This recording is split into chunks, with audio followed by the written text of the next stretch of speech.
अस्सलाम वालेकुम वरहमतुल्लाहि वबरकातुहू। अऊज़ु बिल्लाहि मिनश शैतानिर रजीम। बिस्मिल्लाहिर रहमानिर रहीम।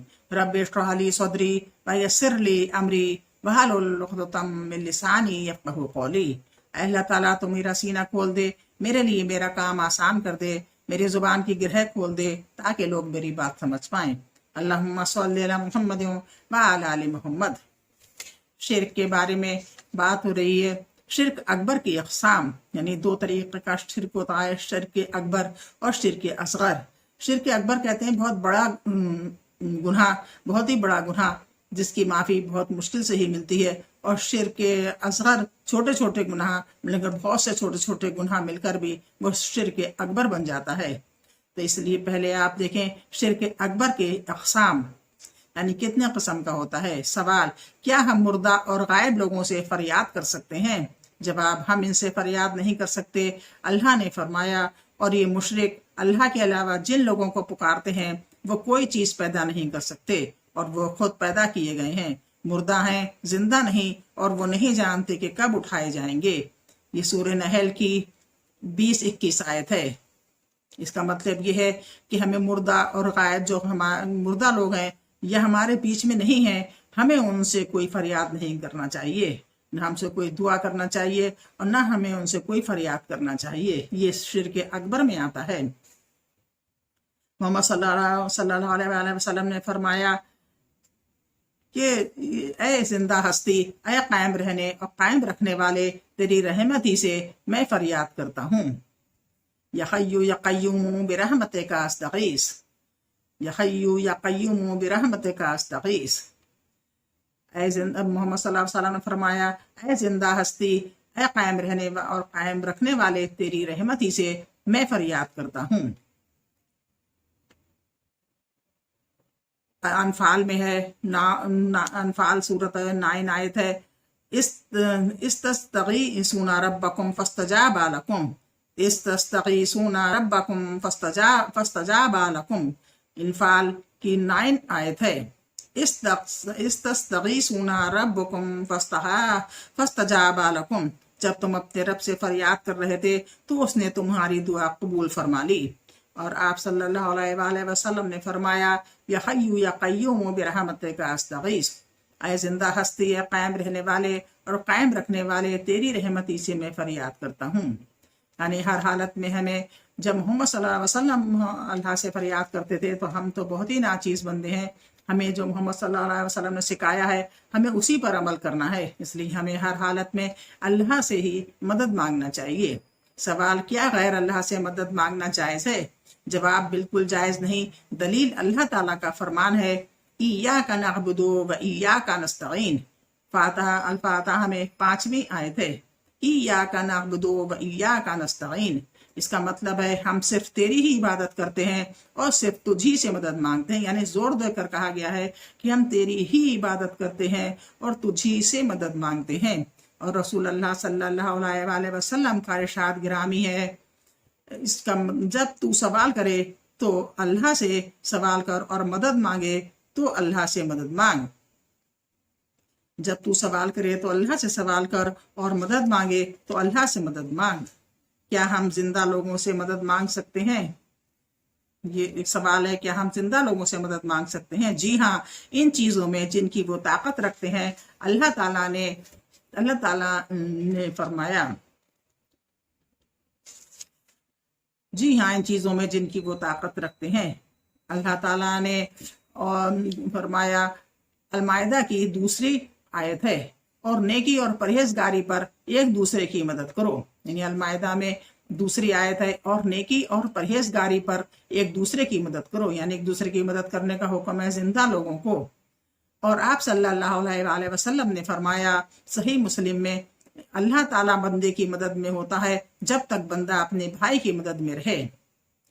सही मुस्लिम में अल्लाह ताला, इसमें मोहम्मद सल्लल्लाहु अलैहि वसल्लम ने फरमाया, अल्लाह ताला बंदे की मदद में होता है जब तक बंदा अपने भाई की मदद में रहे।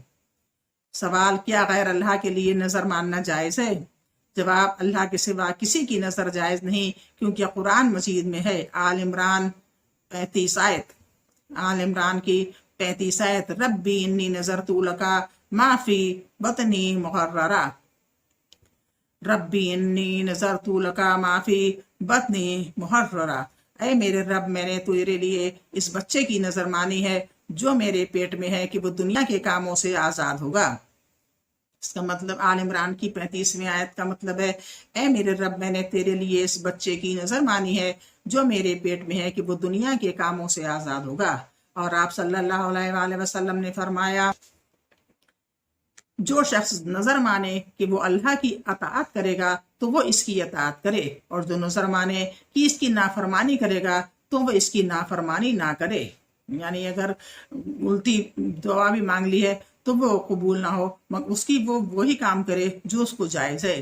جو شخص نظر مانے کہ وہ اللہ کی اطاعت کرے گا تو وہ اس کی اطاعت کرے۔ یہ نظر اگر جو نظر بہت سے لوگ ایسے ہوتے ہیں جو بہت ہی زیادہ بے وقوف ہوتے ہیں، اور کوئی کام اگر نہیں ہوا تو وہ کچھ بھی کہنے کے لیے تیار ہو جاتے ہیں، تو اس لیے فرمایا گیا اور جو نظر مانے کہ اس کی نافرمانی کرے گا، اللہ کی نافرمانی کرے گا، تو وہ اس کی نافرمانی نہ کرے، بلکہ جب اسے ہوش آئے، غصہ اترے، تو وہ اس کی اللہ کی نافرمانی نہ کرے، اس کو اس کا ثواب ملے گا جو وہ کرے گا۔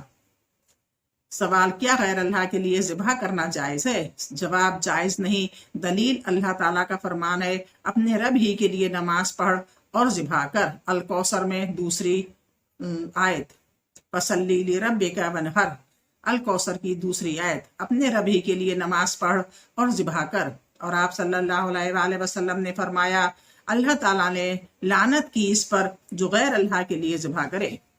سوال کیا ہم قبروں والوں کا قرب حاصل کرنے کے لیے قبروں کا طواف کر سکتے ہیں؟ جواب کعبے کے علاوہ ہم کسی کا طواف نہیں کر سکتے۔ اللہ تعالیٰ نے فرمایا سورہ حج کی 29 آیت، اور چاہیے کہ وہ قدیم گھر کا طواف کریں، قدیم گھر یعنی کعبہ کا، اور وہ چاہیے کہ وہ قدیم گھر کا طواف کریں۔ آپ یہ سورہ حج کی 29 آیت کا مطلب ہے۔ اور آپ صلی اللہ علیہ وآلہ وسلم نے فرمایا جس نے 7 چکر بیت اللہ کا طواف کیا اور 2 رکعتیں پڑھیں تو وہ 1 گردن آزاد کرنے والے کی طرح ہوگا۔ سوال جادو کا کیا حکم ہے؟ سوال جادو کا کیا حکم ہے؟ جواب جادو کفر ہے۔ اللہ تعالیٰ نے فرمایا سورہ بقرہ کی 102 آیت، لیکن شیطانوں نے کفر کیا جو لوگوں کو جادو سکھاتے ہیں۔ اور آپ صلی اللہ علیہ وآلہ وسلم نے فرمایا صحیح بخاری سے 7 ہلاک کرنے والی چیزوں سے بچو، اللہ کے شرک اور جادو۔ صحیح بخاری میں ہے 7 ہلاک کرنے والی چیزوں سے بچو، اللہ کے شرک اور جادو۔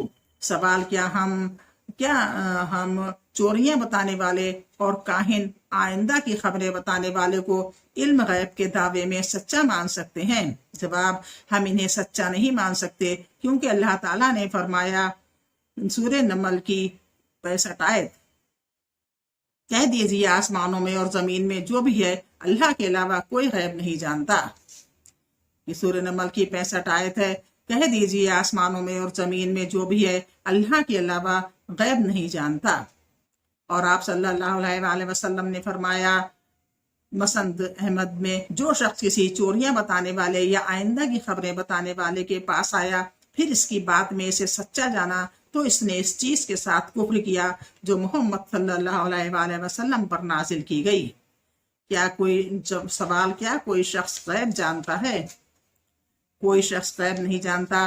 ہاں کسی رسول کو اللہ تعالیٰ غیب کی کسی بات کی اطلاع دے دے تو الگ بات ہے۔ اللہ تعالیٰ نے فرمایا وہ غیب کا حکم رکھنے والا ہے، اپنے غیب پر کسی کو اطلاع نہیں دیتا سوائے کسی رسول کے جسے وہ پسند کرے۔ غیب کی اطلاع دینے سے غیب کی کوئی بات معلوم ہو جائے تو آدمی عالم الغیب نہیں ہو جاتا، ورنہ تمام مسلمان بھی عالم الغیب ہو جائیں گے، کیونکہ رسول اللہ صلی اللہ علیہ وآلہ وسلم نے وحی سے معلوم ہونے والی بہت سی غیب کی خبریں اپنی امت کو بتائیں، مثلا قیامت کے احوال، قرب قیامت کی پیشن گوئیاں وغیرہ۔ معلوم ہوا غیب کی کسی بات سے مطلع ہونا اور چیز ہے، اور عالم الغیب ہونا اور چیز ہے۔ عالم الغیب صرف اللہ تعالیٰ کی ذات ہے۔ اور آپ صلی اللہ علیہ وآلہ وسلم نے فرمایا اللہ کے علاوہ کوئی غیب نہیں جانتا۔ آج اتنا ہی، اللہ حافظ. اس کو سنیے غور سے اور پھر اس پر عمل کریے.